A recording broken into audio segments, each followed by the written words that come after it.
Hey guys, welcome back to the Schmoedown Respin presented by Topical. Before we start on any news today, I want to let everyone know at the end of today's episode, we will have a very special interview with the one and only Video Drew herself onto this week's topics. Obviously, it's just me here today. Nate, missing my buddy Strange Wing. He couldn't find a fresh pair of underwear or something like that.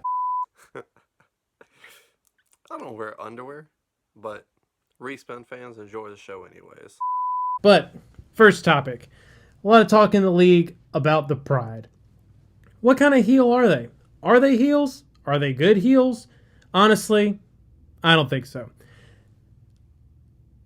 The league needs different kinds of heels. Okay, so it's not like you have to be this one specific type of thing. Right now, I think they're still trying to find that groove for themselves. What are they going to be? Right now, they got some lady giving people lasagna out of a bag, and it's just silly. And it's kind of hard to take them super seriously when you're being that silly. But maybe that's their shtick. Maybe they'll grow into it more. Maybe we'll end up loving them for the heels that they're trying to be. On to the next thing, Brandon Hanna. This dude is talking trash to the entire league. Okay? And personally, this schmuck has no room to be running his mouth. None. At all. Show me something. Okay, you've been around for a little bit. You did things here with a team action. You did things over there. You beat Chandru that one time. You got this weird vendetta against him now. You always complain about having to play him. Do stuff before you run your mouth. Okay, this is a publicity stunt. All right, right now, this guy is the Skip Bayless of the Schmoedown. He's just running his mouth so people will pay attention to him. And the sooner we all just say, shut up, the sooner it'll be over and we all be happy. Then again, of course, it is very, very fun to watch other people come back at him. Personally, I've enjoyed watching him and Schmetz's Twitter interactions quite a bit, but enough is enough, kid. Show us something. Simple reminder to everyone out there, the Championship 4-Way is now available for view on YouTube. But next, let's talk about the internet matches. Obviously, not much of another option right now. Coronavirus has just kind of ruined just about everything for everyone. Personally, I like the idea of internet matches. I'm glad we didn't postpone the league and just do nothing until later. Other people might feel differently, but there are inherent challenges that come along with doing it this way, such as managers trying to chime in for a challenge on time, which is something that we saw with the Star Wars match this week. You know, what happens if there's a little bug or a glitch at a crucial moment in time and a competitor freezes or we lose their feed or something like that? I'm sure that most of these things are I'm sure they have contingency plans for most of these things. It's not new to the internet. All of these complications are things that arise on a daily basis. But when you're doing something that's as important as a live show, that's going to impact the standings, it's going to impact these players' records and factions. You have people watching. You have to think about these things. You know, specifically with the managers chiming in, you know, what if they can't get something in time? Are we going to go back and be like, oh, well, hang on, we know we just gave you this point, or worst case scenario, we know we just gave you this win, but Winston or Kaiser or Dagnino, they were trying to chime in and challenge it, so we got to go back. I mean, that just disrupts the whole flow of a match. That's the band running onto the field thinking they've won just to have it brought back, So I'm sure that Christian has thought about ways to handle these things. Maybe you have the managers on like a live, 3 or 4-way phone chat so that he can hear them instantly if they need to say something, Maybe the way that they have it worked out is perfect and we'll never really see that issue, but it's just an inherent problem that's going to come with internet matches. Personally, I'm addressing these things because this is a new show and I have to talk about those stuff. I don't care. I think that it's fine the way it is. I think that if something happens like that, they'll find a way to work around it. If it ends up looking a little sketchy or weird, Christian is going to come on the Facebook group and he's going to explain exactly why what happened. He's always been completely honest and open with us about everything that's going on, and I can't imagine that would quit anytime soon. If there ever is a real issue, the chairman is going to handle it in the most respectful and dignified way possible, and then we'll move on and we'll just keep enjoying the movie trivia competition. So I don't think people should be making that big of a deal out of the possibilities of things going wrong. I understand we lose a lot of the pomp and circumstance of the game, but that's just the way it is right now. So instead of whining about the way it is right now when it's something that we can't control, let's enjoy what we have, okay? Enjoy these internet matches and move on, you know? Next week's Star Wars match, we have Sean Sullivan and Laura Kelly. If you want to see our predictions for that match, go check out our Star Wars bracket video. Strange Wang, when he edits the video, even though he's not here, will put an eye above my head somewhere because he's a nice guy.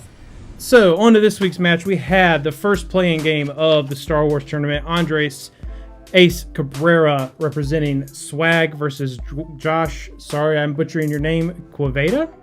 Sounds right. Representing the Rock Stars. In round one, Josh and Ace both have perfect rounds. Both hit the bonus question, so we're tied up at 11 going into round two. Since Ace is the senior player, he has the option to spin or defer. He chooses the latter. Josh initially spins away from Rogue One and lands in between Solo and Heroes and Villains. This is an interesting mechanic that we're given by the digital wheel, where they've just decided that if it splits something, you get to choose between the two categories. Obviously, once we go back to regular matches, we'll never see that again, but personally, I think it's a really interesting scenario that we see pop up, and we saw it happen twice in this match, so it's inevitable to happen again. Regardless, he chooses Hero and Villains. He chooses Heroes and Villains, gains 3 points for his round two, but gives up 4 points worth of steals to Cabrera. Not a hot start. And I gotta say, that round was proof that you have to learn how to play this game if you are going to be good at it. Because Roxy had to chime into Christian and remind him over halfway through Josh's round two to remind him that he can check to multiple choice. You need to know that already. And I'm not going to sit here and dog somebody. He seems like an incredibly nice dude. I'm sure he probably knows infinitely more about Star Wars than I do, and I love Star Wars. But if you're going to come into this league and you want to compete, you got to be ready. And that includes being a student of the game itself, because he also burns through all 3 of his JTE rules in his round two, something that we see could have been a lot useful to him further down the road.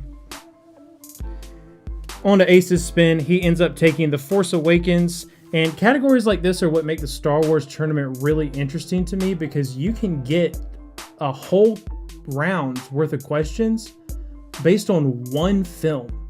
And you don't see that in any other league. And that can make or break you, because you get a Star Wars movie that you have just watched 1,000 times and you know every single little detail, every side character, all these little things, you're going to crush it. But you get one that you don't know as well or haven't had time to watch as much, and it can ruin you in a match like this. But worth mentioning, it does make the Star Wars division extraordinarily special, being able to get a whole set of questions based off of just the one film.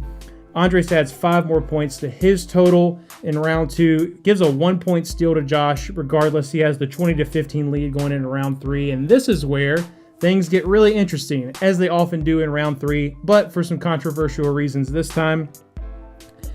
Josh hits his 2-pointer and hits his 3-pointer, but wait, Winston Marshall chimes in with a challenge.